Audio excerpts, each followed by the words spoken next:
नमस्कार विद्यार्थी आणि पालक मित्रांनो, मी किशोर कारसेकर स्टुडंट हेल्पलाईन सेंटर मध्ये आपलं सर्वांचं स्वागत आहे. तर आजच्या या व्हिडिओमध्ये आपण माहिती घेणार आहोत एमबीबीएस आणि बीडीएस या ज्या प्रवेश प्रक्रियेच्या रजिस्ट्रेशनला सुरुवात झाली आहे. एकंदरीत याचं रजिस्ट्रेशन कशा पद्धतीने करायचं आहे याबद्दल आपण डिटेल इन्फॉर्मेशन घेऊ.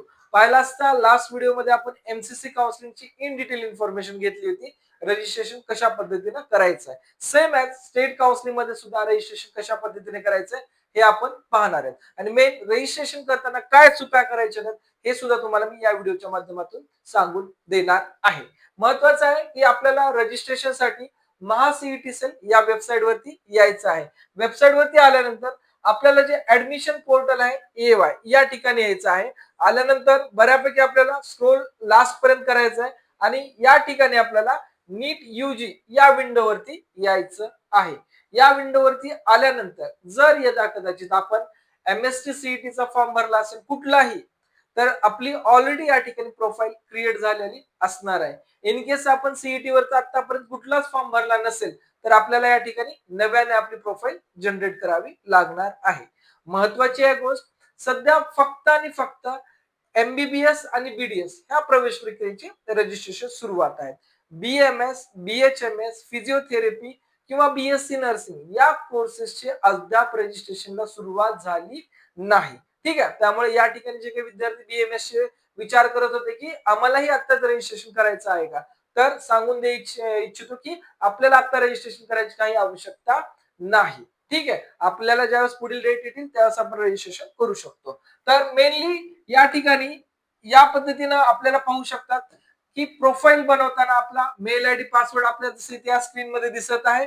या ठिकाणी आपण जर न्यू रजिस्ट्रेशन मध्ये आलो तर न्यू रजिस्ट्रेशन मध्ये आल्यानंतर आपल्याला अशा प्रकारे या ठिकाणी आपली प्रोफाईल ओपन होईल. ओपन झाल्यानंतर या ठिकाणी आपल्याला आपली फर्स्ट प्रोफाईल पूर्ण फिल करून घ्यायची आहे.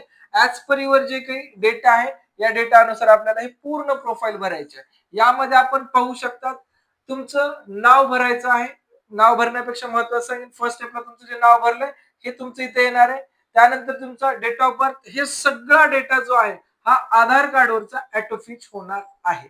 बऱ्याच विद्यार्थ्यांना अपार आयडी या ठिकाणी आपल्याला डाउनलोड करता येईल. या ठिकाणी आपण अपार आयडी सुद्धा पाहू शकतो. नेक्स्ट आहे की जो पुढचा आपली इन्फॉर्मेशन असणार आहे यामध्ये candidate name as per your Aadhaar card, जसं आपल्या आधार कार्ड वरती नाव आहे तसं आपल्याला या ठिकाणी आधार कार्डचं नाव भरायचं आहे. त्यानंतर नीटचं मार्कशीट वरती बऱ्याच विद्यार्थ्यांच्या आधार कार्ड वरती नाव फर्स्ट नेम पासून आहे, काही विद्यार्थ्यांचं नाव सर नेम पासून आहे, मार्कशीटवर वेगळं आहे, म्हणजे प्रत्येक डॉक्युमेंट्स वरती सिक्वेन्स काही ना काही वेगळा आहे. तर अशा सर्व विद्यार्थ्यांना जसं इथे विचारलंय ऍज पर युअर आधार या ठिकाणी आधार कार्ड प्रमाणेच भरा. As per your NEET application 12th application, तर आपण नीटचा फॉर्म भरणार आहेत म्हणून आपण नीटच्या प्रमाणेच या ठिकाणी हे नाव भरून घ्या. त्यानंतर आपला registered mobile number, date of birth जे काय असेल ते, त्यानंतर आपला रजिस्टर्ड मेल आयडी, त्यानंतर आपलं वडिलांचं नाव, आईचं नाव, याच्यानंतर आपला जेही जेंडर आहे, ठीक आहे, जोही आपला जेंडर आहे हे जेंडर आपल्याला या ठिकाणी टाकायचं आहे. जो रिलीजन आहे रिलीजन आपलं घ्यायचं आहे. आणि त्यानंतर आपण शहरात राहतात की ग्रामीण मध्ये राहतात हे पण आपलं सिलेक्शन करायचं आहे. आणि या ठिकाणी आपली मातृभाषा जेही आहे आपण ते मेन्शन करायचं आहे. मराठी असेल मराठी, हिंदी असेल हिंदी, आपण जे असेल ते मेन्शन करू शकतो. नॅशनॅलिटी बाय डिफॉल्ट इंडियनच असणार आहे. मॅरिड जे स्टेटस आहे ऑब्विस जसंही आपलं जेही स्टेटस असेल, मॅरिड असेल मॅरिड, अनमॅरिड असेल तर अनमॅरिड या ठिकाणी मेन्शन करा. ऍड्रेस ज्या पद्धतीने सांगितलं आहे त्या पद्धतीने आपण या ठिकाणी भरू शकतो. ठीक आहे, ऍड्रेस झाल्यानंतर नेक्स्ट इन्फॉर्मेशन जी आहे आपली या ठिकाणी महत्वाचा पार्ट आहे की तुम्ही महाराष्ट्रातील रहिवासी आहात का. आहेत, सर्वच विद्यार्थी असणार त्यामुळे यस करा. मायनॉरिटी जर असेल मुस्लिम ख्रिश्चन जैन तर असाल तर यस किंवा नो करा. तुम्हाला या ठिकाणी पर्याय उपलब्ध आहेत, यापैकी कुठलाही पर्याय तुम्ही निवडू शकतात. ठीक आहे, नंतर तुमचे 10वीचे एकंदरीत किती पर्सेंटेज ते या ठिकाणी मेन्शन करायचे. आणि त्यानंतर आपला 10वीचा कुठला बोर्ड आहे विद्यार्थ्यांनी केअरफुली पहा. 10वीचा आपला एखादा सीबीएसई असेल, एखादा स्टेट असेल तेच मेन्शन करा. 12वीचा जोही बोर्ड आहे तोच या ठिकाणी मेन्शन करा. मेन्शन करूनच मग तुम्ही पुढच्या प्रोसेसला या ठिकाणी जाणं गरजेचं आहे. त्यानंतर ज्यावेळेस हे प्रोफाईल आपली कंप्लीट होईल, कंप्लीट झाल्यानंतर आपल्याला सेंट्रल ऍडमिशन कॅप रजिस्ट्रेशन मध्ये यायचं आहे. आल्यानंतर आपल्याला मेडिकल आयुष एज्युकेशनला या ठिकाणी यायचं आहे. आणि आल्यानंतर आपल्याला या विंडोवरती जायचं आहे. विंडोवरती आल्यानंतर आपल्याला बरेच इन्स्ट्रक्शन आहेत, नोटिफिकेशन आहेत. अगोदर सर्वात महत्वाचं सांगेल, विद्यार्थ्यांनी सर्वात पहिल्यांदा इन्फॉर्मेशन ब्राउचर वाचून घ्यायचं आहे आणि मगच आपल्या फॉर्मला सुरुवात करायची आहे. मेन आपण लॉग इन रजिस्ट्रेशन वरती येऊ. आल्यानंतर साईट बऱ्यापैकी या ठिकाणी ग्लिच आहे, तर बऱ्याच वेळेस आपण या ठिकाणी प्रोसेस मधून लॉग आउट लॉग इन होऊन जातात. तरी आपण या ठिकाणी प्रयत्न करून आपलं रजिस्ट्रेशन कंप्लीट करून घ्यायचं आहे. नेक्स्ट यामध्ये आपण पाहू शकतो, तुम्हाला वन बाय वन या सर्व स्टेप्स कंप्लीट झाल्यानंतर जेव्हा आपण एंटर करू या स्टेप्सला, तर त्या स्टेप पासून तुम्हाला मी माहिती देईल. मेन एंटर केल्यानंतर आपल्याला सुरुवातीला आपल्या नीटच्या मार्कशीट वरती आपलं जसं नाव आहे तसंच नाव या ठिकाणी मेन्शन करायचं आहे. जो आपला रोल नंबर आहे रोल नंबरच घ्यायचा आहे, जो आपला ऍप्लिकेशन नंबर आहे तो आपल्याला ऍप्लिकेशन नंबर घ्यायचा आहे आणि डेट ऑफ बर्थ मेन्शन करायचे आणि पुढे प्रोसेस करायचं आहे ओटीपी साठी. जेव्हा आपण ओटीपी साठी प्रोसेस करू या ठिकाणी आपला ओटीपी टाकायचा आहे आणि नेक्स्ट स्टेप वर यायचं आहे. नेक्स्ट स्टेप मध्ये काय, आपल्याला पर्सनल इन्फॉर्मेशन विचारली आहे. पर्सनल इन्फॉर्मेशन मध्ये तुम्ही पाहू शकता, जो डेटा तुम्ही प्रोफाईल मध्ये ऑलरेडी भरलाय तो डेटा तुम्हाला या ठिकाणी रिफ्लेक्ट होईल. तर त्यामुळं जोही हा डेटा आहे, तुमचं वडिलांचं नाव काय आहे, त्यानंतर तुमच्या आईचं नाव काय आहे, त्यानंतर तुम्ही मेल आहेत का फिमेल आहेत, त्यानंतर तुमचं डेट ऑफ बर्थ काय, मोबाईल नंबर काय, सर्व डेटा तुम्हाला पाहता येईल. जरी काय आपल्याला चेंजेस करायचे असेल तरी प्रोफाईल मध्ये जरी इनकी चूक झाली असेल तर आपल्याला दिसली असेल तर याही स्टेपला आपण करेक्शन करू शकतो. नेक्स्ट आहे तुमचा आधार कार्ड नंबर, त्यानंतर तुमचं जे रिलीजन आहे ते रिलीजन डबल विचारले ते तुम्हाला द्यायचं आहे. त्यानंतर तुमचा अपार आयडी सुद्धा तुम्हाला या ठिकाणी भरायचा आहे. ठीक आहे, फॉर्म खूप सिंपल आहे, काही अवघड नाहीये.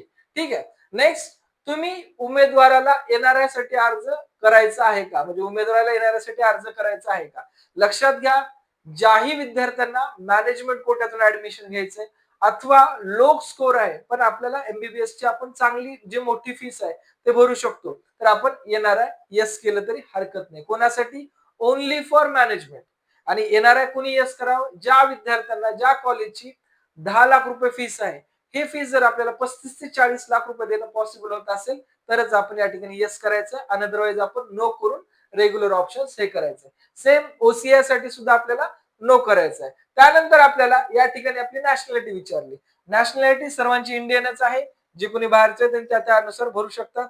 त्यानंतर उमेदवार हा महाराष्ट्राचा अधिवास आहे का, म्हणजे आपण महाराष्ट्रात राहतात का नाही, तर ऑलमोस्ट सगळ्यांचा ऑप्शन यसच यायला पाहिजे. या 3 स्टेप खूप महत्वाच्या या फॉर्म मध्ये. आपल्या या 3 स्टेप मध्ये एखादी जरी चूक झाली तर आपल्याला खूप अडचणीला समोर जावं लागू शकतं. त्यामुळे या स्टेप केअरफुली या ठिकाणी भरा. नेक्स्ट आहे तुमचं कॅटेगरी कॅन्डिडेट. तुमची जी ही कॅटेगरी आहे ते कॅटेगरी या ठिकाणी सिलेक्ट करायचं आहे. सिलेक्ट केल्यानंतर पुढे या ठिकाणी कॉलम येईल की तुमची कॅटेगरी सब कॅटेगरी या ठिकाणी दिसत आहे. जेही या ठिकाणी आहे ते आपण या ठिकाणी सिलेक्ट करू शकतात, त्याचीही काही आपल्याला अडचण येणार नाही. ठीक आहे. नेक्स्ट आहे आपलं अॅन्युअल फॅमिली इन्कम, जे आपलं उत्पन्न आहे ते आपल्याला इथं मेन्शन करायचं आहे. आपण या ठिकाणी महानगरपालिका, नगरपालिका, ग्रामपंचायत आपण ज्याही ठिकाणचे आहात त्या ठिकाणचा डेटा आपल्याला या ठिकाणी घ्यायचा आहे. ठीक आहे. आणि घेतल्यानंतर पुढे आपल्याला प्रोसेस करायची आहे. तर यामध्ये फर्स्ट स्टेपला विचारलं आहे की आपल्याकडे कास्ट सर्टिफिकेट आहे का.